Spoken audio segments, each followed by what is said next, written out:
Hello, my name is Dave, and I am a life coach and life storyteller, and my stories are about my life. Today, the life coaching category, as I like to talk about it, is going to be your emotional and mental health management. In my case, I've got some experience in managing some of those. I've been clinically depressed. I've gone through a work burnout. I've been obese. I've been a functioning alcoholic. I've been completely socially isolated. I've tried to reboot a business twice unsuccessfully. And not too long ago, I had what I call a mini bout with depression.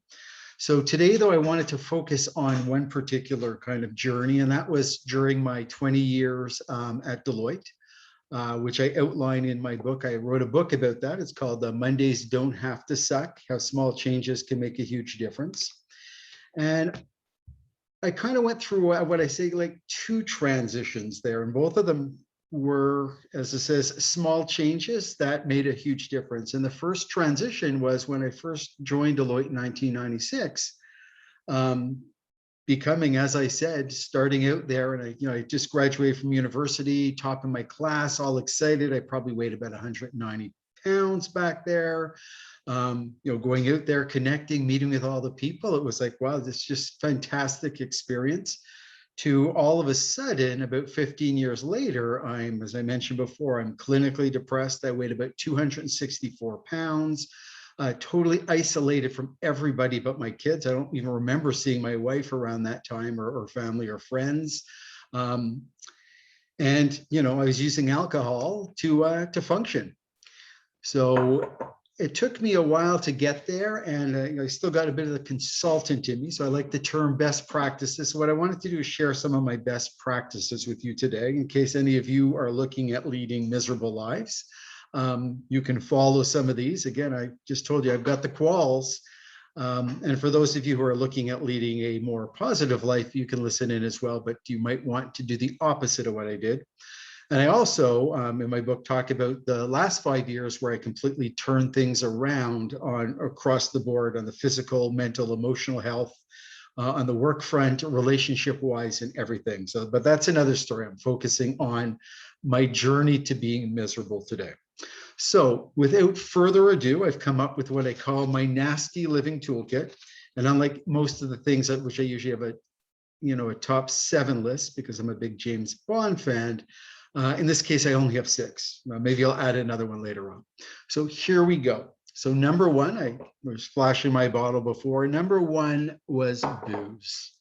So I actually was pretty good at being able to maintain a buzz most of the time. So I wouldn't drink during work hours, but weekends, the minute noon came around, I didn't like to drink before noon. The time noon came around, I was starting in on the booze. At night, I was starting in the booze, and I just had enough. So they just had this really nice buzz on, so I wasn't feeling any of the feelings. Because what I had discovered is, as I was moving through very slowly in my career, is all of a sudden, I was feeling a little bit down, or I was feeling a little bit depressed. I wasn't really sure what was going on. I figured, what if I just suppress that? What if I don't think about it? It will kind of go away. And that's when I started using my toolkit. I think the booze was definitely one of the earlier ones.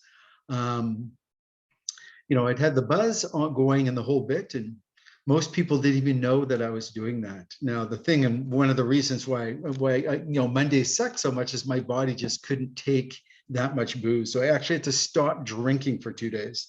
So that's when I was able to rely on my toolkit of some of my other best practices as well. So one of those is what I call screen time. And in my book, I talk about screen time. I also call it assuming the positions. I have a picture of myself in there, lying on my couch, looking at reading the news. I like to read the news. It just took my mind off of everything. I'd read the news. I wasn't thinking. I didn't have my inner critics talking to me. I didn't have my inner coach talking to me. It was just reading the news. So that was a really good way of getting out of it. And I write down here, in those times of despair, I didn't have the energy to sit up. So that's why I would lay down. So it actually worked out quite well. And you're going to see later on, one of my best practices is what I call my anti-exercise regime. So that worked out really well. I didn't have to, I was just lying down the whole time. And actually, that one's has been mentioned a couple of other times as well. This is one of my favorite books, How to Be Miserable, 40 Strategies You Already Use. And already lesson 1, avoid all exercise. So I don't know if I stole that from the author Randy J. Patterson, or if he stole it from me, but anyhow, we have one of our best practices in common. And the other one, lesson 21, is become an island unto yourself. And to me, that would be my comfort corners, as I call it, is when I actually isolated myself from everybody else. We've got a couple of the tools in common, but the one I wanted to read to you very quickly was lesson 5, maximize your screen time. So a bit of a statistic here. It says spending 34 hours per week watching television, which is the United States average, will occupy fully 30% of your waking hours, 23 years of the average person's conscious lifespan. So here's a few ideas of how to do it. Read the news in endless and irrelevant detail. So I got that one covered. Update your social media, like what did you have for lunch type thing. I didn't do that because that to me was connecting with other people. I wanted to isolate myself. So me, it was just basically the news. Surf random from page to page, chasing forgotten tidbits of information like the names of cast members from 8 is Enough. Again, that lends itself more to the going online and doing some of the research. I did a little bit of that. And the TV viewing as well, which whenever I was on assignment, after I'd finished my work shift, I'd go home, lay into my bed in the hotel and spend 5 or 6 hours in front of the television. So that was my approach to screen time. Again, just not having to listen to anything in my mind. And the next one is comfort food. So comfort food, well, guess what? When I'm laying in my hotel room, there's room service, right? I was there on project, so reach out and get all the room service, everything sent up. I don't have to go downstairs and do any exercise whatsoever to go and get the food. I remember too, being on the plane, and one of the partners used to fly with me. It's like, oh, Dave, you've inhaled your dessert and your bag of chips and all that. And she'd give me all her stuff as well. So I was almost like eating for 2 people, at least not the healthy stuff. She liked the healthy stuff, but the unhealthy, fattening comfort food she would give to me as well. Comfort corner. So in my book, I also have a picture of what my favorite food court is, where I'd go down there and I'd just hide for 2 hours by myself with my newspaper, of course. And I just have this huge Greek meal with all the rice and the starches and the food. It just tasted so good. So I kind of combined a few of my isolation, comfort food, and the newspaper. So I'm actually able to combine some of these best practices so that they're even more helpful in allowing me just to completely not have to deal with any of my emotions. And then the other comfort corner too is my comfort home. So my comfort home, I'd spend a lot of time in my comfort home too, so I didn't have to go and connect with anybody else. It was big enough so I didn't have to really connect with anybody else except my kids.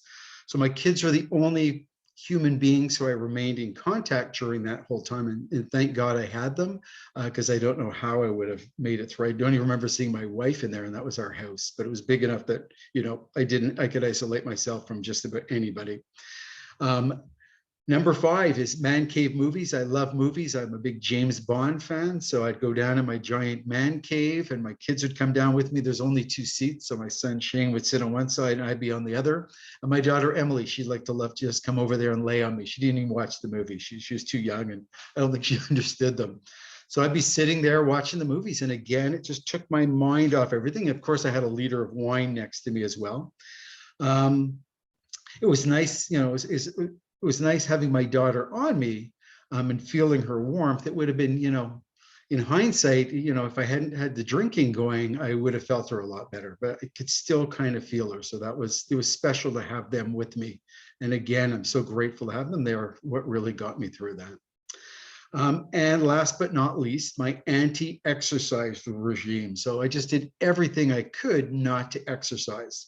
I remember Sundays watching the football games with my son, and I paid him, I think he's like 4 or 5 years old. I paid him 25 cents for the day for the football to make sure I never had an empty beer in my hands. So when he would see the beer going down low, he'd go in the fridge, he'd open up another one. He was younger too, so open up a beer was a big thing. I'm helping dad out the whole bit.